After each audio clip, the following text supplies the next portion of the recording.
Hello दोस्तों, श्री राधे राधे। आप सभी का स्वागत है आप सबकी अपनी यूट्यूब चैनल पे। आप लोग कैसे हैं? ठीक होंगे, स्वस्थ होंगे और बढ़िया ही होंगे।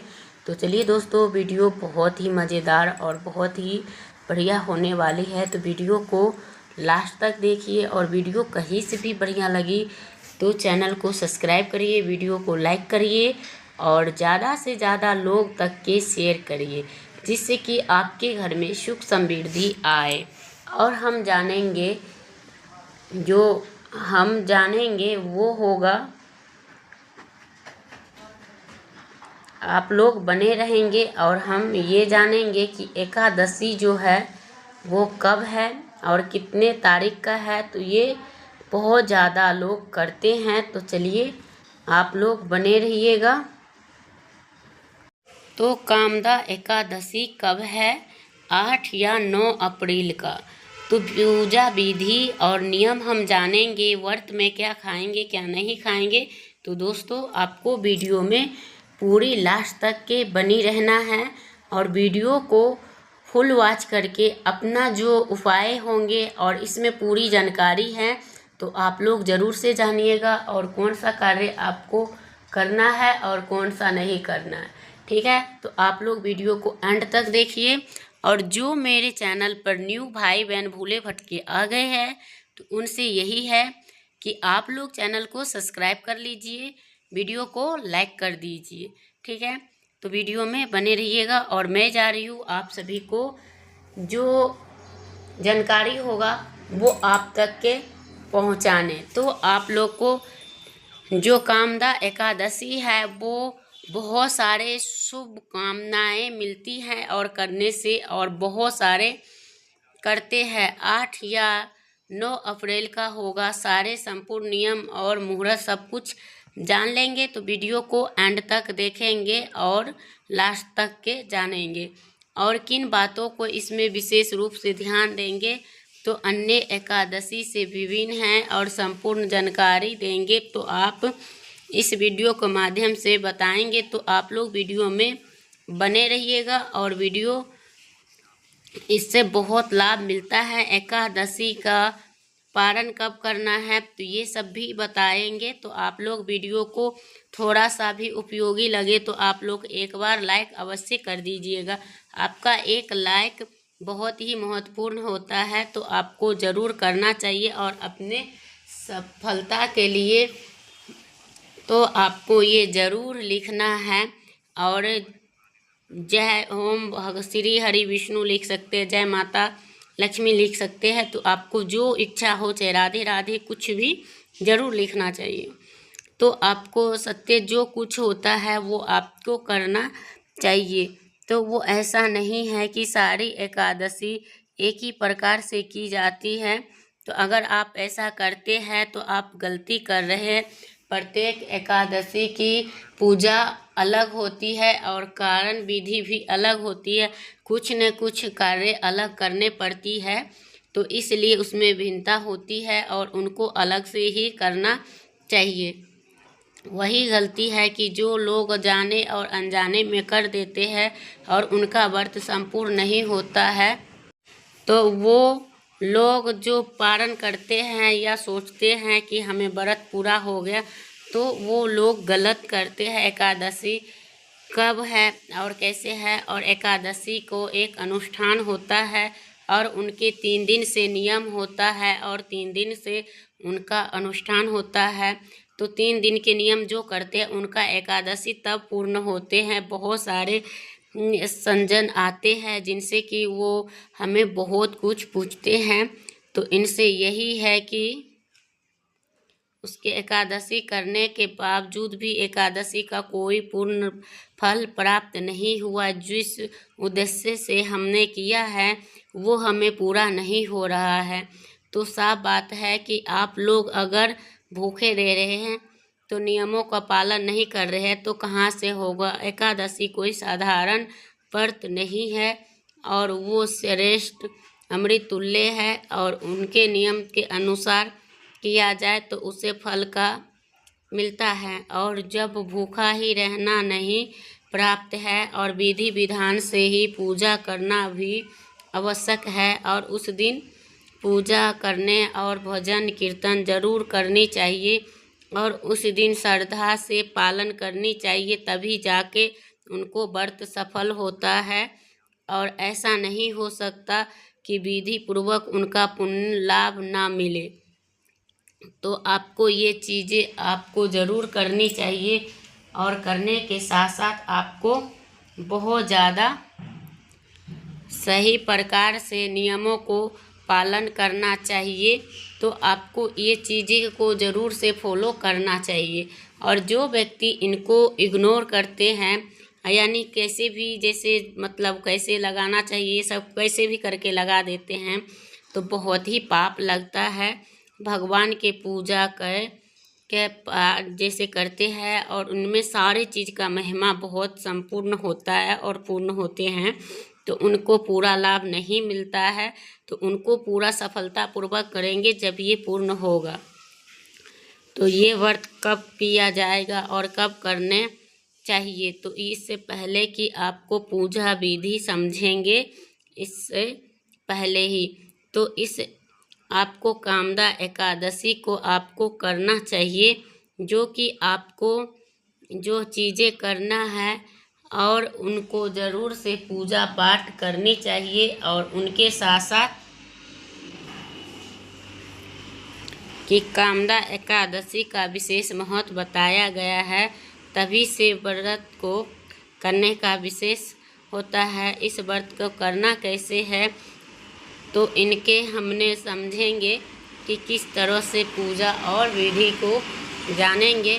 तो इस एकादशी का नियम होता है 10वीं तिथि से ही शुरू होता है।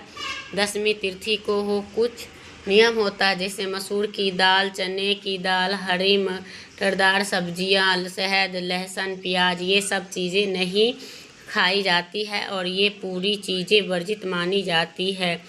और उसमें कई मतलब जैसे कि आपके अड़ोस पड़ोस का घर का भी भोजन आपको नहीं खाना चाहिए। अगर किसी कारण बस आप नहीं कर सकते हैं तो आपको दोष नहीं माना जाता है।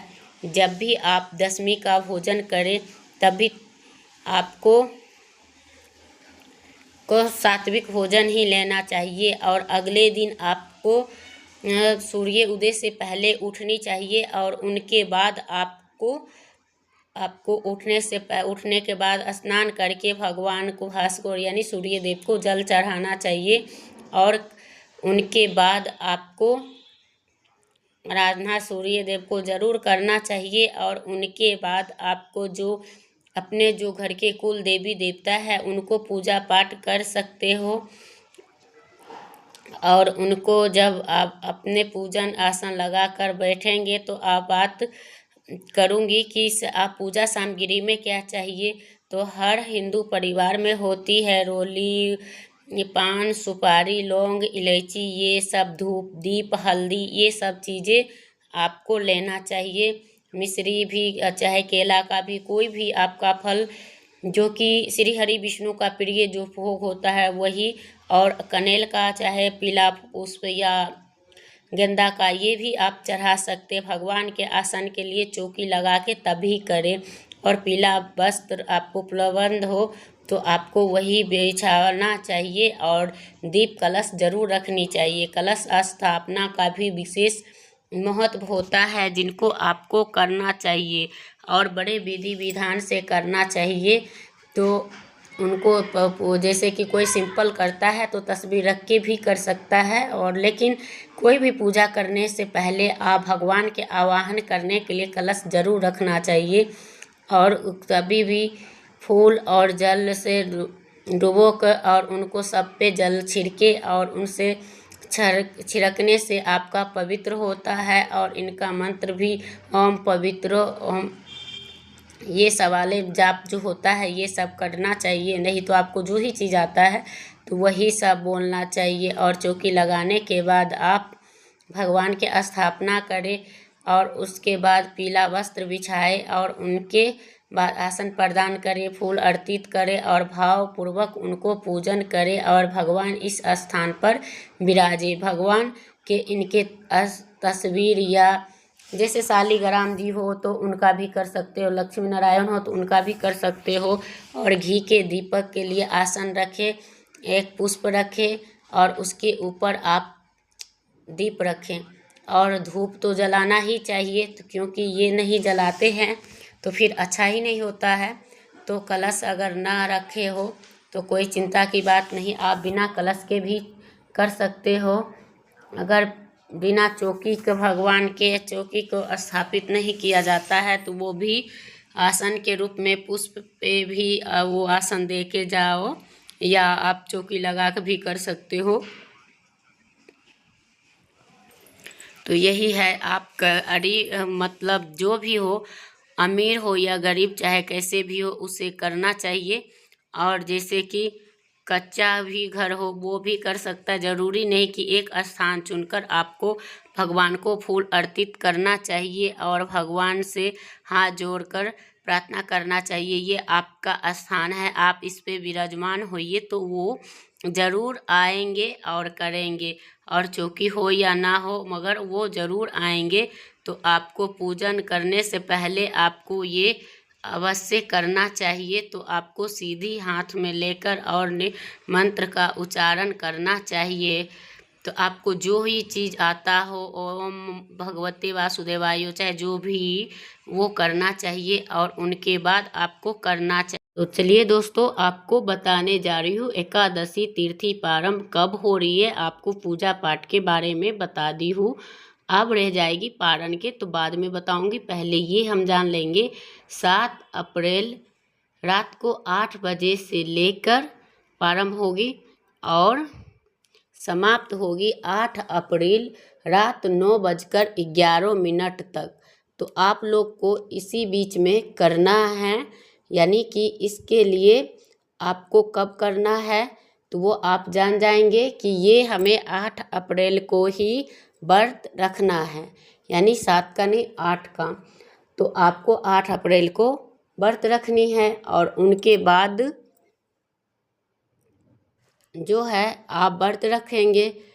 और उनके बाद जो एकादशी की जो पारण का शुभ मुहूर्त है वो रहेंगे आपको शुभ मुहूर्त सुबह 6:16 से लेकर और सुबह 9:35 तक का पारण के शुभ मुहूर्त रहेंगे। तो आप इसी बीच में इन व्रत को आप पारण करेंगे और इसी में आपको जो है 8 तारीख को व्रत रखनी है। और उसमें आप सवेरे सूर्य उदय से पहले स्नान ध्यान करके आपको पूजा पाठ करनी है।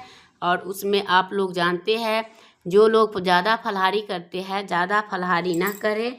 और जैसे भजन कीर्तन ये होता है, बहुत सारे लोग दिन में सो जाते हैं, तो ऐसा नहीं करना है। और दिन को नहीं सोया जाता है एकादशी में, तो आपको तुलसी दल जरूर रखना चाहिए और उनके साथ साथ आपको व्रत रखनी है।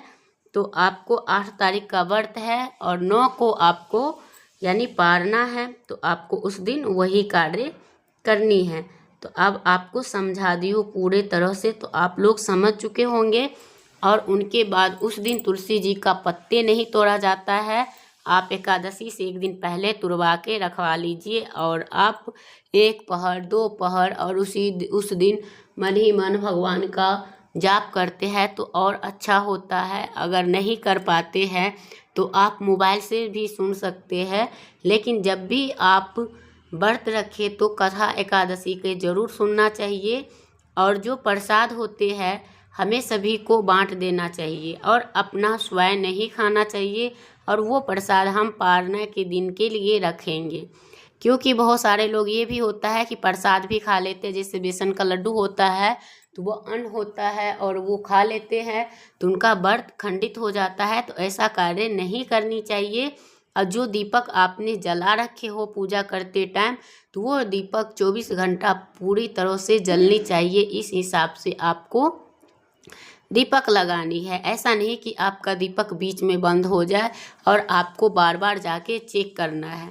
अब गर्मी के महीने हैं तो बहुत सारे लोग जैसे कि बाहर से कुछ भी ठंडा जूस ये सब मंगा के पीते हैं, तो नहीं पीना चाहिए। हाँ, आप फल फ्रूट ले आइए अपने घर में, उनको धो के अच्छे तरीके से जूस बनाइए और ख़ुद को यूज करिए। ऐसा नहीं है कि आप लोग मतलब बाहर के लाएंगे तो उसमें काला नमक सब यूज किया हुआ होता है और कई प्रकार के लोग आते जाते रहते हैं, तो ये वाला कैसे कैसे हाथ से छूता है तो वो सब अच्छा नहीं लगता और इससे व्रत खंडित हो सकता है। तो इन चीज़ों के लिए आपको स्वयं घर में ही अपना यानी जल जूस जो भी चीज़ हो अपना घर के करे, दूसरे का घर का त्याग करे। और जो लोग दूसरे घर का अगर कहीं भी जा रहे हो उस दौरान तो व्रत ना रखे। अगर व्रत रख के जा रहे हैं तो दूसरे घर का पानी इसमें पीना अनिवार्य नहीं है।